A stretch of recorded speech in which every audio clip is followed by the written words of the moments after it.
మీనరాశి వాళ్లకు ఈ వారం ఆరోగ్యం నిలకడగా ఉంటుంది. ఆధ్యాత్మిక దైవచింతన కార్యక్రమాల్లో పాల్గొంటారు. వివిధ రూపాల్లో అసహనంతో కూడినటువంటి కొన్ని రకాల సందర్భాలు మిమ్మల్ని ఇబ్బంది పెడుతూ ఉంటాయి. కాలయాపన జరుగుతుంది. ఖర్చులు కూడా పెరుగుతూ ఉంటాయి. ప్రారంభించినటువంటి పనుల్లో ఏమాత్రం కూడా మీరు నిర్లక్ష్యంగా కానీ నిరుత్సాహంగా కానీ ఉండకూడదు.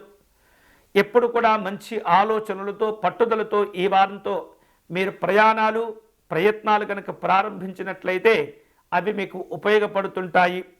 శ్రమతో కూడుకున్నటువంటి పనుల్లో ఎక్కువగా ప్రయోజనాలు పొందే అవకాశాలు ఉన్నాయి. కుటుంబ వాతావరణం సంతృప్తికరంగా ఉంటుంది. కుటుంబ పెద్దల యొక్క సభ్యుల యొక్క సహకారంతో కొన్ని ముఖ్యమైనటువంటి పనులు కూడా మీరు చేపట్టడం పూర్తి చేయటం జరుగుతుంది.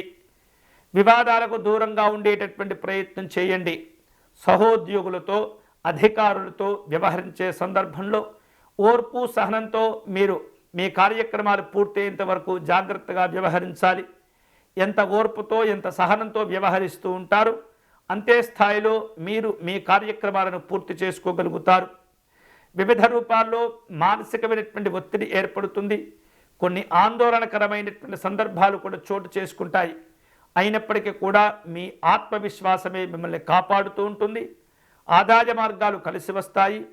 ఆధ్యాత్మిక దైవ చింతన కార్యక్రమాల్లో పాల్గొంటుంటారు. వివిధ రూపాల్లో ఈ వారం శుభకరమైనటువంటి ఫలితాలను సాధించుకునే క్రమంలో పెద్దవారి యొక్క సహకారాన్ని కోరుకుంటుంటారు. మీ మనస్సులో లేదా మీరు పడుతున్నటువంటి బాధలు ఆందోళనలు దగ్గర వారికి చెప్పుకొని కొంత ఉపశమనాన్ని పొందేటటువంటి ప్రయత్నాలు చేస్తుంటారు.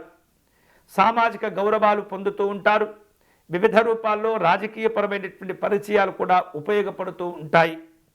ఈ వారం శుభకరమైనటువంటి ఫలితాలు పొందేటటువంటి క్రమంలో భవానీ అమ్మవారిని పూజించటం ఆరాధించటం మంచిది. విశేషంగా మీరు ఈ వారం భవానీ అమ్మవారి అష్టకమును పారాయణ చేయటం, నవదుర్గా స్తోత్రమును పారాయణం చేయటం ద్వారా విశేష శుభాలను పొందవచ్చు.